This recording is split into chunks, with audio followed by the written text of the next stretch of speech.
Fala galera humanamente, beleza? E aí, cola no nosso canal hoje que o tema é demais. Grafite, arte ou crime? O que você acha?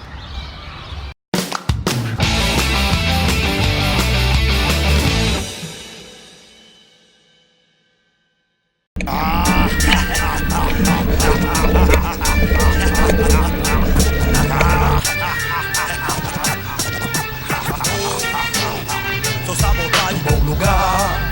Se constrói com humildade, é bom lembrar. Aqui eu mando sabotagem, vou seguir sem pilantra. O grafite é uma arte urbana. É uma arte que expressa o cotidiano das cidades. Algumas são mais agressivas, outras são mais delicadas, mas incontestavelmente é arte, por mais que alguns não entendam assim. Esse tema, grafite, arte ou crime, é um tema muito polêmico, até porque há pouco tempo atrás, a Lei de Crimes Ambientais, de número 9605, ela expressava tanto o grafite quanto as pichações como um ato criminoso.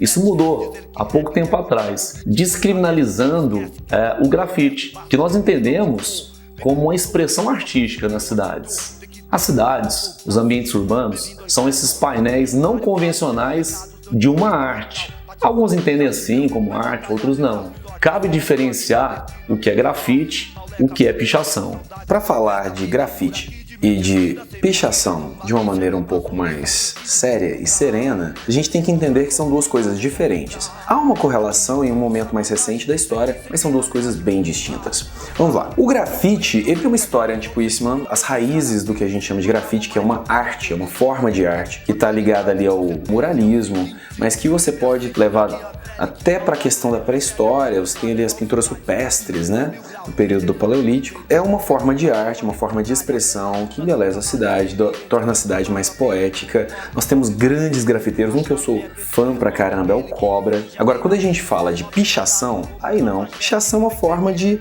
atacar a propriedade alheia ou a propriedade pública mesmo. É muitas vezes chamada de escrita vandálica, mas existiu em vários momentos da história também.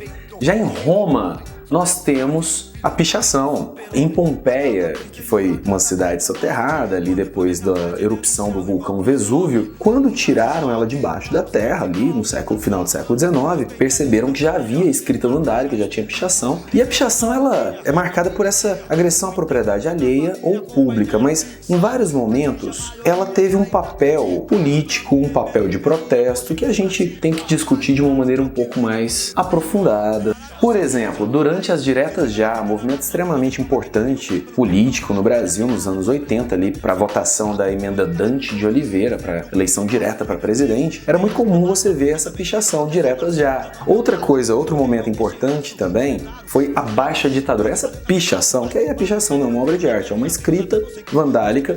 A baixa ditadura é muito conhecido, né? A gente viu isso ao longo de todo esse período do regime de exceção, do regime militar no Brasil. E outras pichações que se tornaram até poéticas são aquelas do Maio de 68 na França. Aquele movimento libertário, aquele movimento em que os jovens franceses buscavam um mundo melhor, diferente, com menos preconceito e tudo mais. E você tem pichações célebres, frases como, por exemplo, é proibido proibir. Caetano Veloso fez uma música com essa frase, inclusive, olha só. E eu digo não, e eu digo não ao não, eu digo é proibido, proibido, é proibido, proibido, é proibido, proibido. Outra do Maio de 68, muito famosa, é Jovem seja realista, exige o impossível. Ou seja, tinha um quê de poesia também naquelas pichações do Maio de 68. É isso. Para alguns, a cidade fica mais bonita, fica mais viva, fica mais cheia de luz, de expressões. Para outros, seria uma forma de poluição. É um debate polêmico realmente, sem dúvida. A cidade, ela nas suas diversas formas e complexidades, elas têm essas expressões. Alguns grafites são mais violentos, são mais impactantes, não é? De alguns grupos, e reivindicam e discutem, apresentam segregações socio-raciais, diferenças raciais, grupos de periferia, grupos de skate, grupos de bicicleta, grupos artísticos de música. Outras formas de representações são tão simplesmente uma arte pura, às vezes uma arte abstrata, mas o que é inquestionável é que trata-se de arte urbana. Concorda comigo? Fala galera do canal Humanamente, tudo bem?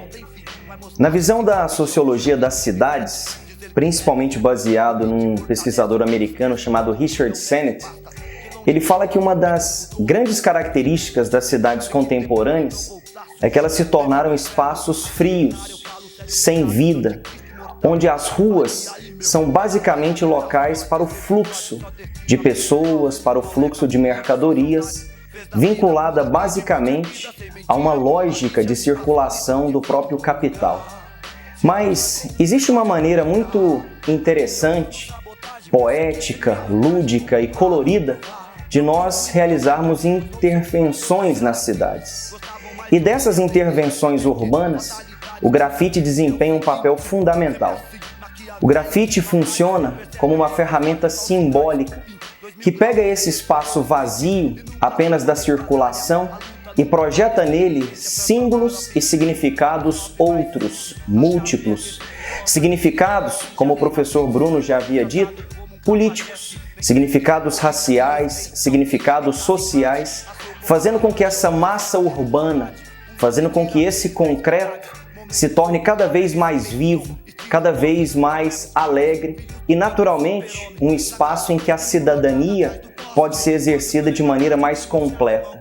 Portanto, olhar para o grafite, olhar para a intervenção urbana é, antes de tudo, perceber que ali são locais de memória, onde você faz uma deposição de demandas, de reivindicações, onde o passado se faz presente, onde o presente é questionado e onde se projeta novas perspectivas em relação ao futuro.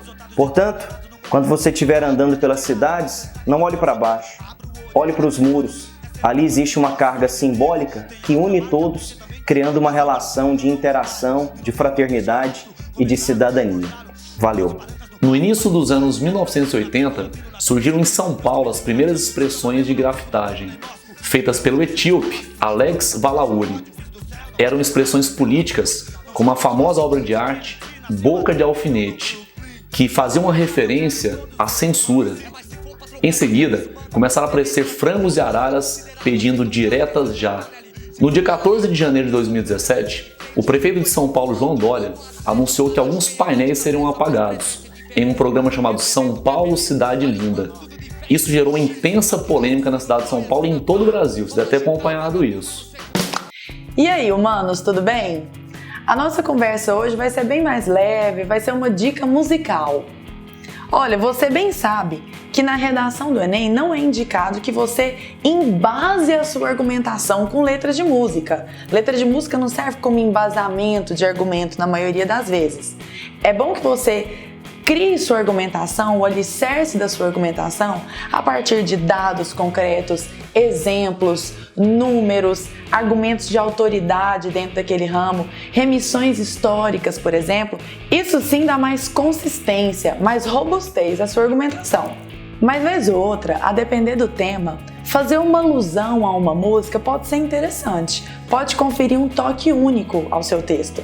Isso só para complementar a argumentação, hein? E não para embasar, lembrando. Se a argumentação já estiver sólida e houver um espacinho para uma letra de música, fica bastante interessante. Sobre esse tema relacionado ao grafite, que vocês acabaram de ver, uma música super bacana é a música Gentileza, da Marisa Monte. Já ouviu falar? Ela faz homenagem nessa música a um figurão bastante conhecido que faleceu em 1996. Ele era carioca, o chamado Profeta Gentileza. Gente, o Profeta Gentileza era um fofo. Ele distribuía flores nos ônibus, colocava mensagens de amor nos muros do Rio de Janeiro, distribuía mensagens de carinho, mensagens de gentileza, sempre tinha uma palavra de amor para oferecer às pessoas. A frase mais famosa dele é gentileza gera gentileza. Você já deve ter visto por aí, essa frase do Profeta Gentileza. Bom, enfim, era uma pessoa única. Depois que ele morreu, passado um tempo, a prefeitura apagou vários dos murais que ele tinha feito. Foi uma ação inesperada da prefeitura, o que acabou gerando grande revolta na população. A pretexto disso, a cantora Marisa Monte, linda, diva, musa, lançou uma música chamada Gentileza, num álbum intitulado Memórias, Crônicas e Declarações de Amor. Na letra ela diz: apagaram tudo, pintaram tudo de cinza.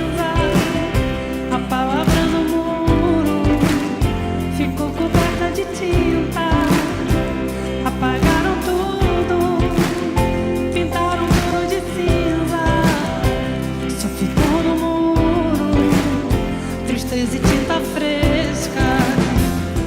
Nós que passamos apressados pelas ruas da cidade, merecemos ler as letras e as palavras de gentileza. Uma gracinha a letra, né? Bom, mas o que isso tem a ver com a sua redação do Enem? Sendo bem objetiva. Caso você queira defender o grafite na sua redação, você pode falar que ele deixa a cidade alegre, que ele deixa a cidade colorida e citar o Profeta Gentileza como exemplo, lá no Rio de Janeiro. Se for apagado, como diz a letra da música, pode deixar apenas tristeza e tinta fresca. É isso aí, até a próxima, humanos. Humanamente. Tá, mas a gente fala muito de grafite, mas se fosse pra citar um grafiteiro massa, assim, qual que você estaria? Cara, eu gosto muito dos Gêmeos, fazem obras nos Estados Unidos, pra mim são demais. E em Goiânia, que é a nossa cidade, sou fã de um cara, velho, que é o Deneri. Pô, cara, dá uma olhada, Deneri é show, massa. Cara, faz umas obras de arte fenomenais de grafite. E também o Bicicleta Sem Freio. Você conhece, Sem Freio, né? E teve até uma polêmica em Goiânia recentemente, o negócio do Oscar Niemeyer, e os caras são fantásticos. Pois é. E Bielzinho, o que você acha? Qual que você curte? Cara, eu gosto de muita gente. Eu gosto do Banksy, vale a pena dar uma Esse olhada. É o maior do mundo, né? Genial. O Basquiat, nova-iorquino, da década de 80, que é um monstro. E de intervenção urbana, gosto muito do trabalho de outro goiano, do Oscar Fortunato. Esse cara que também é maravilhoso. Da hora, tá massa. Eu queria citar um cara que é fantástico, é de São Paulo, que é atual, que eu acho que, na minha opinião, é o maior do Brasil hoje, que é o Cobra. Né? É Cobra com K, pesquisa no Google quem quiser. E outro, eu queria sair um pouquinho do grafite, eu sou fã demais do Diego Rivera, que é muralista, não é exatamente, mas é uma arte-prima, então eu gosto de chamar a atenção pro Diego Rivera.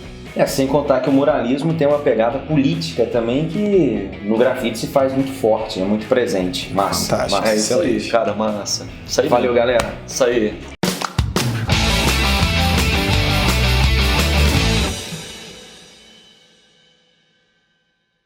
Pode ser, né?